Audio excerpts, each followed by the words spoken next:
정말 본인이 과거에 뭐였다 이런 거 다 내려놓으시고 저희들에게 큰 담론을 만들고 주고 계시는 곽성문 전 의원님을 모시도록 하겠습니다.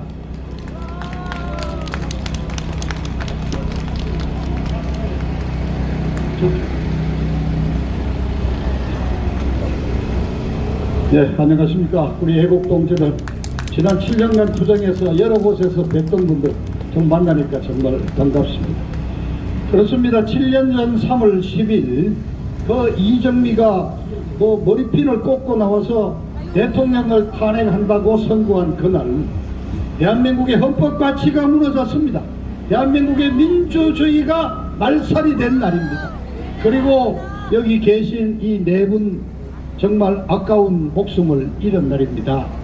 그런데 제가 좀 짧게 좀 끝내달라는 부탁 때문에 좀 건너뛰겠습니다만은 사실 3월 10일 탄핵의 그 선고는 따지고 보면은 배신의 역사였습니다. 그래서 저는 오늘 준비해온 연설이 꽤나 많았었는데 좀 시각을 달리해서 어떤 자들이 배신을 해서 대한민국의 법치를 무너뜨리고 대통령을 감옥에 쳐넣었는지 그 내용을 좀 제가 오늘 터뜨리려고 준비를 좀 해왔습니다.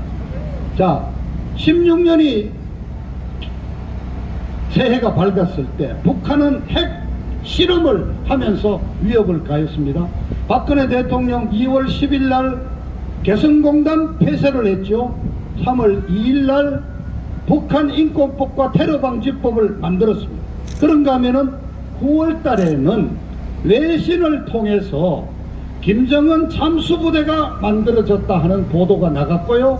드디어 10월 1일 날 국군의 날 기념식에서 박근혜 대통령은 북한 동포들이여 어려우면은 남쪽으로 내려와라. 우리가 다 당신들을 보듬어 주겠다 선언했습니다. 사실상 북한 김씨 세습왕조의 해체를 박근혜 대통령이 선언했던 것입니다. 자, 6월 24일입니다. 그 중간에 16년 만에 밤 12시 자정부터 하는 난수표 행위가 재발했습니다. 알죠? 밤 12시 단파방송으로 북한 평양 어디 통일 무슨 본부에서 전해드립니다 하고 숫자를 계속 불러줍니다. 그러면은 그 숫자를 받아서 가지고 정해진 난수표 책자와 비교해서 지령이 떨어지는 것. 이게 간첩들 방법인데 옛날 방법이죠. 휴대폰이 나오고 SNS가 발달된 시점에 지금 없죠. 그런데 16년만 2016년 6월 24일자로 난수표 방송이 재개가 됐습니다. 그리고 9월 말까지 10여 차례 난수표 방송이 나왔습니다. 그리고 8월 달에 더불어민주당의 최순실 무슨 게이트 의혹에 관한 태스크포스가 구성이 됐습니다.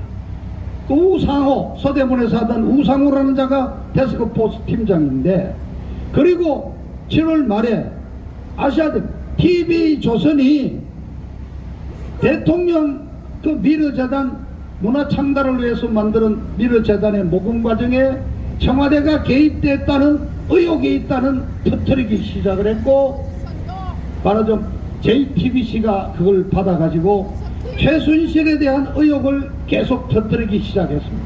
그 호빠하던 고영태, 그 쫄개들 노성일이 이런 자들 그것만 가지고 최순실이라는 그 의혹을 계속 터뜨려 나가면서 박근혜 대통령에 대한 말하자면은 마녀사당이 시작됐지 않습니까? 그런데 오전에 첫 번째 그럼 모든 어떤 이 3월 10일에 이 내란이 그냥 터졌습니까? 모든 병에도 전조라는 게 있지 않습니까? 조짐이. 첫 번째 배신의 조짐이 뭔가? 바로 16년 4월 달에 치러진 19대 총선입니다. 지금 8년 전, 지금 온통 지금 누가 공천되느냐, 우리 집안에 누가 되느냐 미쳐 있습니다만은 8년 전 19대 대통령, 국회의원 총선거가 박근혜 대통령 탄핵을 향하는 첫 번째 배신이었다. 당시에 2008년 9년부터 시작된 세계 금융위기를 박근혜 대통령이 극복을 하고 그 전에 2015년 12월에 일본과도 위안부 합의를 해서 일본 정부가 100억 엔을 내놓고 기금을 만들고 한미 간의 동맹은 트럼프 대통령과 우리 박근혜 대통령이 정말 안정되게 가고 그래서 19대 16년 4월 총선거는 정말 모든 언론이 많으면 180석을 먹을 수 있다고 그랬습니다. 그런데 그걸 망친 게 누굽니까? 김무성이 아닙니까? 유승민이를 공천을 배제를 하겠다는 것을 막아내기 위해서 이자가 후보 등록 이틀인데 그날 밤중에 당대표 도장 들고 영도로 날아갔지 않습니까? 그렇게 해서 180석 얻는다던 19대 총선을 완전히 망쳐가지고 결과가 142석, 더불어민주당이 143석, 한 석 차이로 국회의장을 내놓게 돼서 지난 4년간 탄핵까지 국회의장 민주당이 갖고 가고 박근혜 대통령의 탄핵이 이루어졌습니다. 지금 선거에 여러분들 선거에 관심이 빠져있지만은 바로 김무성이가 했던 8년 전 19대 총선이 대통령을 탄핵한 배신한 첫 번째 배신의 역사라는 걸 아셔야 됩니다. 거기에 주동인 김무성, 유승민이가 결국 탄핵의 주역 아닙니까? 자, 9월달 들어서면서 최순실의 비리를 하면서 JTBC가 터뜨리고 한겨레 신문이 아침에 기사를 써서 가짜 뉴스를 내면은 오마이뉴스가 받고 모든 종편들이 받아쓰고 MBC가 9시 뉴스에 또 터뜨리고 그러면 또 한겨레가 쓰는 이런 식의 가짜 뉴스 생산 라인이 만들어집니다. 여기에 최고의 배신자가 누구예요? JTBC 사장 겸 앵커던 손석희, 그리고 한겨레 신문에 그 당시에 정치 에디터라 그러면서 가짜 뉴스를 만들어낸 장본인이 흑석동 김의겸이잖아요. 이런 자들이 가짜 뉴스를 다 만들어냈습니다. 자, 이런 과정에서 10월 27일 날 중앙지검에서 최순실, 안종범 의혹에 대한 특별수사본부가 만들어져요. 그리고 11월 17일에는 특검이 만들어져. 박영수, 윤석열이의 특검이 만들어진단 말이에요. 박근혜 대통령을 가짜뉴스로 마녀사당하다시피 해서 지지율을 5%로 만들어 놓은 가운데 서울지검에서는 특별수사본부가 또는 국회 특검이 만들어져서 대통령을 압박하고 드디어 탄핵 얘기가 나오기 시작하는 거다. 그런데 11월 20일 날 서울지검의 이영렬 지검장이 이른바 최순실 의혹에 대한 중간 발표를 합니다. 거기에 느닷없이 마지막 단계에 가서 박근혜 대통령도 최순실, 안종범과 공동정범이다, 딱 이 한마디를 집어넣으면서 탄핵의 실마리를 제공한다. 이건 명백히 헌법 84조에 위배되는 위법사항이다. 왜 그랬냐? 그 당시 검찰총장 김수남이 대구 출신으로 천구고등학교 나오고 그 다음에 이영렬이 박근혜 대통령이 임명한 검사장 아니. 근데 이 자들이 여론이 바뀌고 대통령이 날아갈 것 같으니까 검찰에서부터 배신이 시작이 돼서 단 한 번 수사도 하지 않은 대통령을 공동정범이라는 요 한 줄짜리로 엮어 넣었습니다. 요걸 가지고 국회의원 놈들이 탄핵을 12월 2일 날 발의를 한단 말이에요. 그때 180 최고 자기들이 모았더니 182석이야. 18석이 모자래. 그러니까 유명한 얘기 하시죠. 박지원이가 김무성이를 만나서 야 동생 20석만 만들어 주라 그랬더니 김무성이가 며칠 있다가 전화 와서 형님 20석 갖고 되겠습니까? 내가 40석 만들었습니다. 이게 뭐 주고받는 물건이야. 그렇게 해서 탄핵이 12월 9일날 통과되는데 새누리당 당원들로서 가담한 자 몇 명입니까? 62마리잖아요. 자, 박근혜 대통령이 최근에 출판된 회고록에서 탄핵에 대해서 간단히 넘어가요. 그냥 짜여진 각본대로 가는 것 같다 하면서 그게 그 얘기를 하는 거예요. 그 중에 그 면면들을 보고 난 정말 통탄스러웠다. 자기 지역이 어렵다. 한 번만 와서 지원해 달라고 그래서 당대표 시절에 한 번, 두 번 가서 당선된 그 자들이 그 명단에 다 있더라 이거예요. 그때 아까 말했죠.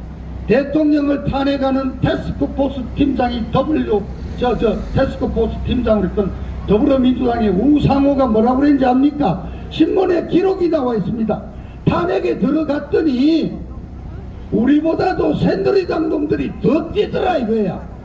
왜냐? 박근혜를 몰아내기로 결심했는데 그러면 확실히 몰아내고 좀 시체면 박근혜를 죽여야지 지들이 산다. 이게 실패되면 우리가 보복당한다 해가지고 새누리당 의원놈들이 더불어민주당보다도 더 열심히 탄핵을 주장하고 다니더라 이겁니다. 그 자들이 이번 선거에 8년이 지난 지금 22대 총선에 정리가 됐습니까? 안 됐잖아요. 그런데 여러분 이 선거를 이기면 뭐 합니까? 그런데 박근혜 대통령을 배신했던 김수남이는 문재인이 대통령 당선되자마자 일주일 만에 쫓겨나서 임기 아직도 몇 개월 남은 그때 검사장 이영렬이는 대통령 수사 잘했다고 특수부 검사들 불러가지고 그날 저녁에 돈 들은 봉투 하나씩 주고 폭탄 좀 마셨는데 그걸로 독직 직권남용으로 문재인한테 면직됐어. 배신자들의 말로가 이렇게 간단 말이에요. 김수남이는 지금 대장동 사건으로 그 김만배한테 50억 얻어먹은 50억 클럽에 들어가 있잖아요 지금. 그리고 특검을 했던 박영수는 어떻게 돼 있어요? 똑같이 50억 클럽에 지저분한 돈을 먹어서 구속돼서 재판을 받고 있다 이게. 자, 배신자들 제가 배신자 열전을 얘기하는 거예요. 자, 헌재에서 배신자는 누구냐? 8명 몽땅 다죠. 그러나 정말 보고 보자 이거. 헌재 9명은 이렇게 대통령이 3명을 임명하고 대법원장이 3명을 임명하고 국회가 3명을 여 하나 야 하나 여야 합동으로 1명 이렇게 9명을 뽑습니다. 그런데 그 9명 그때 박한철이는 물러난 소장 박한철이는 이명박 대통령이 임명했던 그 다음번에 그 전에 이 누굽니까? 대법원장으로 이제 선거 마지막 그 퇴임을 앞둔 순서가 이정미야. 그래서 대행을 하고 있는데 자 8명으로 할 수 있느냐 놀림. 그러니까 그 법리에 따지지 않겠어. 어쨌든 마지막 날까지도 박근혜 대통령이 임명한 2명이 있었어. 서기석 판사 그 다음에 조용호 판사. 이 둘은 박근혜 대통령이 임명을 했으니까 반대할 거 아니냐. 그 2명과 부족하죠. 1명이 더 필요한데 1명이 누구냐. 국회에서 여당 몫으로 했지만은 안창호라고 보검장 출신 공안 부장을 한 확실한 우파야. 그 안창호도 도와줄 거다. 그리고 또 그 당시 그 양 대법원장의 한 사람 중에 경북 구미 출신의 김창호 여기도 우파다 혹시. 그래서 대통령은 마지막까지도 최소한 내가 임명한 2명을 포함해서 4명은 반대해서 기각이 될 거라고 했는데 결론은 어떻게 됐습니까? 몽땅 갔잖아요. 몽땅. 대통령이 임명했던 그 서기석이는 지금 작년 연말에 KBS 이사장으로 가서 그 존경하는 이인호 교수가 하던 자리를 지금 차지해 먹고 있다 이게. 그리고 헌재에서 판결을 마음대로 주무르고 말하자면 탄핵 소추에 말하자면 서류 자체가 미비한 탄핵서를 기각시키지 않고 오히려 자기가 지침을 줘가지고 소추장을 2번이나 바꾸도록 하고 장난질을 친 강일원이 그자는 탄핵한 그 공로로 삼성에서 말하자면 대그룹에 준법 감수단을 만들라고 그래가지고 삼성에 가서 1년에 몇십억씩 챙겨 먹고 더구나 이 강일원이는 사실 지난 연말 대법원장 후보에까지 이름이 올라갔었단 말입니다. 미치겠다 정말. 미친다. 자, 변할 게 없다. 수사팀장이 누구예요? 윤석열. 박근혜 대통령이 흔쾌히 만나줬어. 왜냐? 박근혜 대통령 회고록에 나오잖아요. 나와는 악연이지만은 국민의 절반이 인정해서 대통령으로 선출된 대한민국의 지도자니까 나는 만날 수 있다. 그럼도 윤석열이는 그래도 당선자 시절에 갔지만은 흔쾌히 얘기할 것 다 했다. 면목이 없습니다. 직설적으로 사과를 하고 내내 마음이 안타깝고 했다. 명예회복을 도와드리겠다 얘기를 했다. 그리고 작년 아시다시피 11.6 박정희 대통령 추도식을 포함해서 세 차례나 달성에 가서 식사를 하고 서울 모셔다가 용산에서 식사를 하시고 그리고 2주 전에는 충북 옥천을 가서 유경수 여사 기념관에 가서 참배를 했다. 대한민국 대통령으로서 유경수 영부인을 참배한 것은 윤석열 대통령이 그래도 최초의 기록을 만들었습니다. 그리고 대통령이야 어쩌 그래도 문재인은 죽여야 돼. 그거 안 하면서. 그런데 그 수사하는 과정에서 악연이 있는 지금 한동훈 비대위원장이 있어. 한동훈 비대위원장이처럼 박근혜 대통령을 찾아가서 그 수사 과정에서 여러 가지 일을 사과를 해야 된다고 생각합니다. 그리고 자 박근혜 대통령이 탄핵되고 하는 과정에서 말씀드렸죠. 검찰에서는 특별수사본부가 가동이 되고 특검은 특검대로 하고 이게 뭐야? 막 그냥 그때 박근혜 대통령을 직접 수사했던 수사검사가 더구나 어느 날은 저녁 8시부터 그 다음날 8시 반까지 물론 동의를 받았다 그러지만은 70에 연약한 대통령을 12시간 밤샘 수사를 한 자가 검찰총장 이 지금 원석이 아니에요. 그럼 이자들도 하다못해 자기 상관이었던 윤석열 대통령의 전례를 따라서 달성사저에 가서 사과를 해야 한다 이게. 그런 과정이 필요하다고 저는 보는 겁니다. 자 어쨌든 지금 선거의 철이 왔습니다. 만약에 맞춰 줄이겠습니다. 자 이번 선거 탄핵하시고 2번의 선거야. 정말 박근혜 대통령을 탄핵했던 그 정상배들 그 배신의 의원들은 정리가 돼야 된다고 생각하는데 아직까지 미흡하지 않습니까?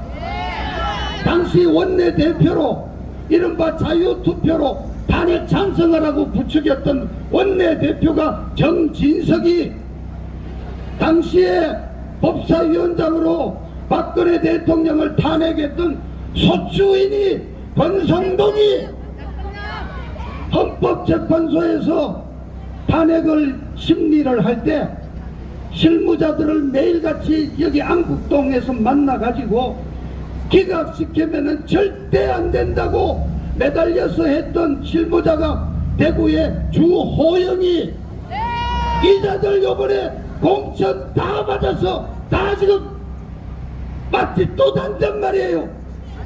김무성이 유승민이 빼놓고는 아직도 그 잔당들이 다 살아 있어요. 그래도 다만 어쨌든 8년이 지난 시점에서 도태우 우리 변호사가 국권에서 우리 같이 하던 도태우 변호사가 공천을 받고 또 대통령의 법정 대리인인 유행하 변호사가 받았으니까 어쨌든 아직도 부산의 서병수, 진주의 박대출이 뭐 등등 좀 남아있으니까 이제 두 사람이 진출해서 박근혜 대통령에 대한 탄핵 명예회복에 어떤 불씨를 받쳐줄 것이다 하는 그런 마음에서 그래도 안도를 하는 상황입니다. 자, 마무리하겠습니다. 누군가 그래 대통령 뭐 탄핵의 강을 건너자. 무슨 강을 건너? 배 타고 한번 지나가면은 이 탄핵이 없어지는 겁니까? 이건 대한민국의 역사에, 대한민국의 정치사에, 대한민국의 민주주의 발전사에 영원히 기록되어 있는 살아있는 역사입니다. 아직까지 박근혜 대통령이 생존해 계시고 당사자들이 있는 지금도 진행 중인 체육의 역사인 것입니다.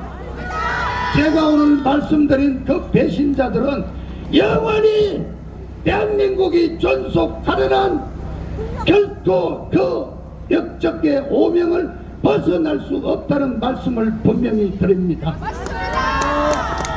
지금 대통령께서 지난번 나오시고 지금 근 2년 가까이를 달성사주에서 침묵하고 계십니다. 그러나 그 침묵은 어떻게 보면은 더 힘이 있는 거예요. 그 사이에 회고록을 내시고 강단이 나오고 그 4년 9개월 동안 옥고를 치르면서 재판 과정에서 정말 들어도 단 1원도 받지 않았다는 것이 본인이 얘기하지 않아도 다 드러났어. 그래서 저는 사실상 박근혜 대통령은 정치적으로는 거의 복권이 됐다고 생각합니다. 심지어 더불어민주당의 의원들도 공식적으로 박근혜 대통령 얘기를 안 하잖아요. 내막적으로는 너무 억울하다고 느끼실 거다. 그래서 자, 오늘 이 네 분들 박근혜 대통령 이번에 회고록을 보면요, 두 대목에 걸쳐서 얘기를 해요.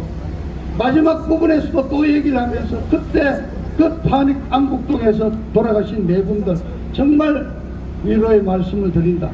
그러니까 이 네 분이 정말 저 좌빨놈들이 민주화 유공자로 보상을 받듯이 이분들이야말로 대한민국의 법치를 지킨 수호자로서 보상을 받고 평가를 받는 날까지 우리의 투쟁은 아직도 멈출 수 없다. 자, 감사합니다.